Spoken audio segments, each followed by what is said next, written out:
Hello students, we are going to learn one new subject polyphase transformer and rotating AC machine जिसका subject code है 3340901। अब आज के lecture में हम लोग यूनिट 4 सिंक्रोनस मोटर के बारे में स्टडी करेंगे। So first of all what is synchronous motor. तो सिंक्रोनस मोटर क्या होता है? तो जैसे ही डीसी मशीन को डीसी मोटर या तो डीसी जनरेटर की तरह हम वर्क कर सकते हैं, सेम वे सिंक्रोनस मशीन जो होता है उसको हम एज ए जनरेटर यानी कि ऑल्टरनेटर या तो उसको एसी जनरेटर भी बोल सकते हैं। सिंक्रोनस मशीन को हम एज एन ऑल्टरनेटर और सिंक्रोनस मोटर की तरह भी रन कर सकते हैं। यानी कि जो सिंक्रोनस मोटर है उसका जो कंस्ट्रक्शन होता है वो ऑल्टरनेटर के जैसा ही होता है, बट सिंक्रोनस मोटर में अगर लोड को इंक्रीज़ किया जाता है तो स्पीड में कोई भी डिक्रीज होता नहीं है। यानी कि if we increase the value of the load then there will be no change in the speed, यानी कि वो कांस्टेंट स्पीड से वर्क करती है। ऊपर से जो सिंक्रोनस मोटर है उसको हम डिजायर्ड पावर फैक्टर पे रन करवा सकते हैं, और इसी वजह से इंडस्ट्री में लोड कि जो पावर फैक्टर होता है उसके कंट्रोलिंग के लिए सिंक्रोनस मोटर का यूज़ किया जाता है, जिसको हम सिंक्रोनस कंडेंसर बोलते हैं, जो पावर फैक्टर इम्प्रूवमेंट के लिए यूज़ किया जाता है। तो सिंक्रोनस मोटर है वो एक टाइप का सिंक्रोनस मशीन ही है जो इलेक्ट्रिकल पावर को मैकेनिकल पावर में कन्वर्ट करता है। जो स्पीड होती है सिंक्रोनस मोटर की, उसके लिए अगर हम इक्वेशन देखने जाए तो वो है NS = 120F/P, यानी कि जो नंबर ऑफ पोल्स होते हैं और जो फ्रीक्वेंसी होती है उसकी हेल्प से सिंक्रोनस मोटर की स्पीड को फाइंड आउट किया जा सकता है। जैसे ही उसका नाम है सिंक्रोनस मोटर यानी कि synchronism with the revolving field, यानी कि जो सिंक्रोनस मोटर होता है उसके अंदर जो मैग्नेटिक फील्ड जनरेट होता है वो रिवॉल्विंग मैग्नेटिक फील्ड होता है, और ये जो रिवॉल्विंग मैग्नेटिक फील्ड होता है उसके साथ मोटर्स सिंक्रोनिज्म में रन होती है, और इसी वजह से उसको सिंक्रोनस मोटर कहा जाता है। और इसी वजह से जो सोर्स की फ्रीक्वेंसी होती है उसके साथ जो रोटेशन की स्पीड होती है वो टाई हो जाती है, यानी कि सेम स्पीड से दोनों रन करते हैं। अब यहाँ पे फ्रीक्वेंसी फिक्स्ड रहती है as per Indian standard. India में जो फ्रीक्वेंसी ऑफ 50 हर्ट्ज होती है, और इसी वजह से जो मोटर की स्पीड होती है वो भी कांस्टेंट रहती है। अगर लोड इंक्रीज़ किया जाता है या वोल्टेज में कोई चेंज होता है then also it will not affect the speed of the motor, यानी कि वोल्टेज या लोड के चेंज के साथ सिंक्रोनस मोटर की स्पीड में कोई भी डिक्रीमेंट नहीं होता है। Now construction of synchronous motor का कंस्ट्रक्शन। तो जब भी कोई भी रोटेटिंग मशीन होता है यानी कि कोई भी मोटर होती है उसके दो मेन पार्ट्स होते हैं। फर्स्ट पार्ट है वो है स्टेटर एंड सेकंड पार्ट है वो है रोटर। अब सबसे पहले हम देखेंगे स्टेटर। तो स्टेटर यानी कि स्टेडी पार्ट एंड रोटर यानी कि रोटेटिंग पार्ट। अब स्टेटर को कैसे बनाया जाता है कि जो स्टील प्लेट्स होती हैं उसको बैंड करके स्टेटर फ्रेम को बनाया जाता है। ये जो फ्रेम होती है उसके अंदर सिलिकॉन स्टील के लैमिनेशंस होते हैं, उसको रखा जाता है और ऐसे स्टेटर कोर बनते हैं। जो स्टेटर कोर होते हैं उसके जो स्लॉट्स होते हैं उसके अंदर 3 फेज वाइंडिंग को रखा जाता है। ये जो वाइंडिंग होती है वो स्टार या तो डेल्टा में कनेक्ट की जाती है, और बाद में ये जो 3 फेज वाइंडिंग है उसके जो एंड होते हैं वो टर्मिनल ब्लॉक बॉक्स में लाए जाते हैं और वहाँ से बाद में RYB फेस दिए जाते हैं। ये जो वाइंडिंग होते हैं उसको P पोल, P यानी कि नंबर ऑफ पोल्स रिप्रेजेंट करता है। P पोल के लिए उसको कंस्ट्रक्ट किया जाता है। जैसे ही वाइंडिंग को 3 फेज सप्लाई दिया जाता है उसी time rotating magnetic field produce होता है। रोटर है वो रोटेटिंग पार्ट होता है और यहाँ पे जो रोटर्स होते हैं उसमें प्रोजेक्टेड पोल्स होते हैं। उसके ऊपर जो वाइंडिंग होते हैं उसको वाउंड किया जाता है जिसको फील्ड वाइंडिंग कहा जाता है। अगर हम डायग्राम में देखते हैं तो यहाँ पे ये जो है ये रोटेटिंग पार्ट है, ओके।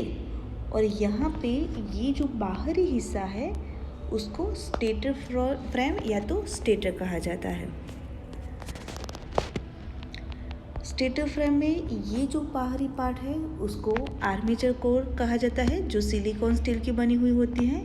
उसके अंदर ये जो है जो उसका खड्डे जैसा भाग दिख रहा है उसको स्लॉट्स कहा जाता है और ये जो है उसको टीथ कहा जाता है। यहाँ पे ये जो है स्लॉट्स और टीथ के अंदर उसको कंडक्टर कहते हैं, यानी कि कंडक्टर को प्लेस किया जाता है जिसको आर्मेचर वाइंडिंग कहा जाता है। अब यहाँ पे ये जो है वो है रोटेटिंग पार्ट यानी कि फील्ड। फील्ड के अंदर ये जो दिख रहे हैं वो है फील्ड वाइंडिंग्स, ओके। यानी कि ये जो है पोल है, ये जो पोल है उसके आसपास फील्ड वाइंडिंग को वाउंड किया जाता है, ओके। यानी जो स्क्वायर वाला पार्ट है वो फील्ड वाइंडिंग है। अब यहाँ पे जो भी फील्ड वाइंडिंग्स कनेक्ट किए जाते हैं उसको, यानी कि यहाँ पे 1 2 3 4 टोटल 4 पोल है। चारों पोल के ऊपर फील्ड वाइंडिंग को कनेक्ट किया गया है, ओके। और ये जो फील्ड वाइंडिंग है उसको बाद में सीरीज में कनेक्ट किया जाता है।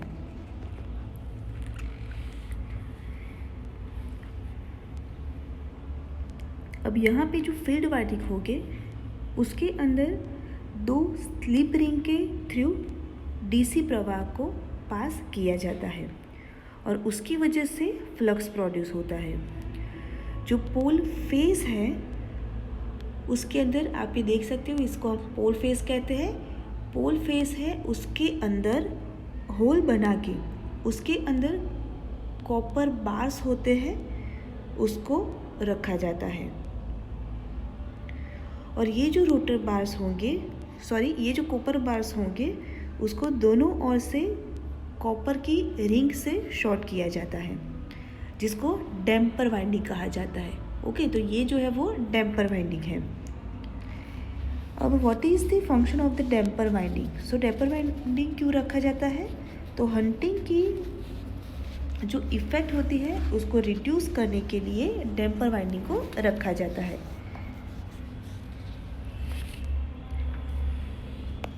So this is the construction of synchronous motor. Now working of synchronous motor.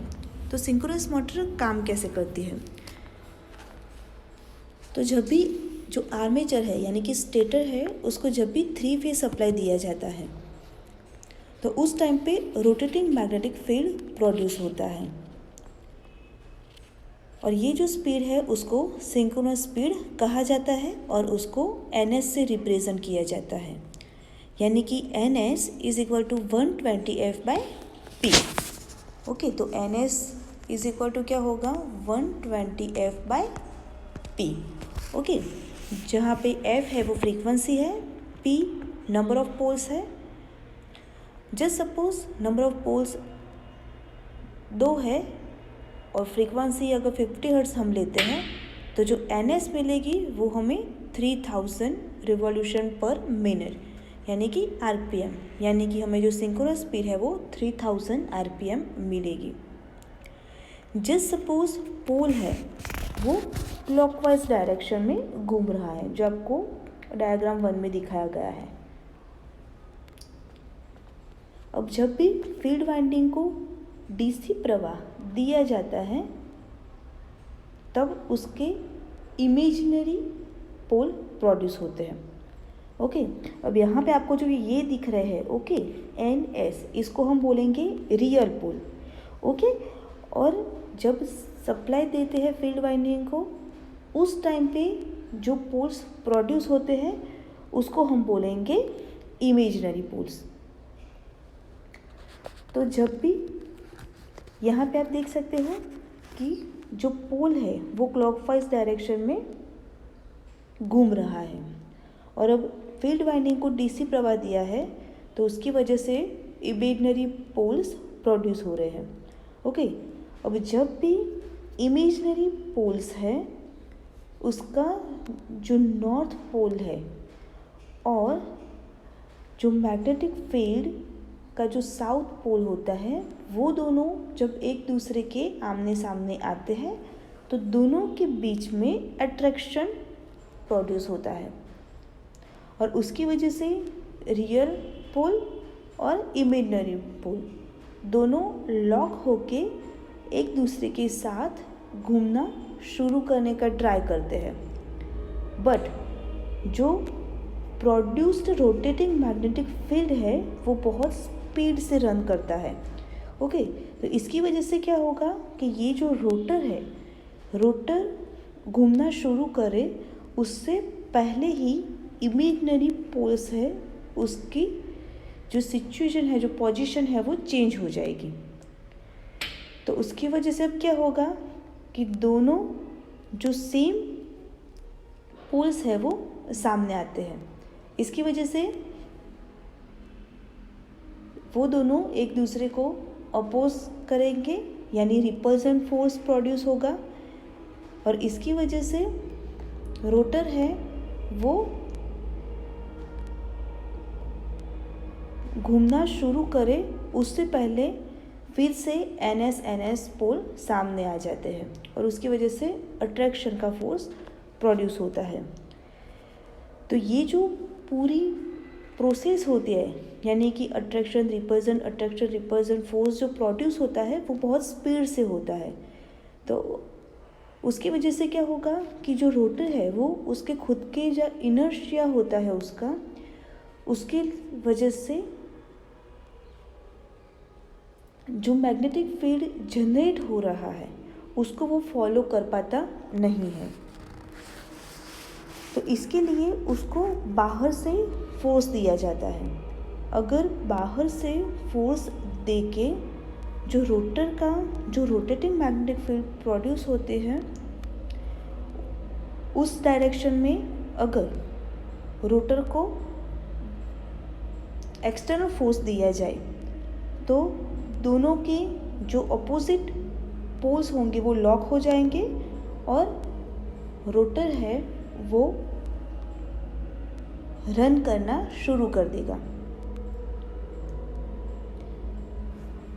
अगर अब एक्सटर्नल फोर्स को हम ले लेते हैं, ओके, उसको जो एक्सटर्नल फोर्स दे रहे हैं उसको देना हम बंद कर देते हैं, तो भी जो रोटर का जो पोल्स है वो रोटेटिंग मैग्नेटिक फील्ड के जो पोल्स है, यानी कि जिसको हम बोलते हैं इमेजिनरी पोल्स, उसके साथ वो लॉक हो जाता है। तो इसकी वजह से अगर एक्सटर्नल फोर्स ले लेते हैं तो भी जो रोटर है वो घूमना शुरू रखता है। So in this way synchronous motor is not self starting, यानी कि जो सिंक्रोनस मोटर है वो सेल्फ स्टार्टिंग नहीं है, बट उसको रन करने के लिए एक्सटर्नल फोर्स देने की ज़रूरत होती है।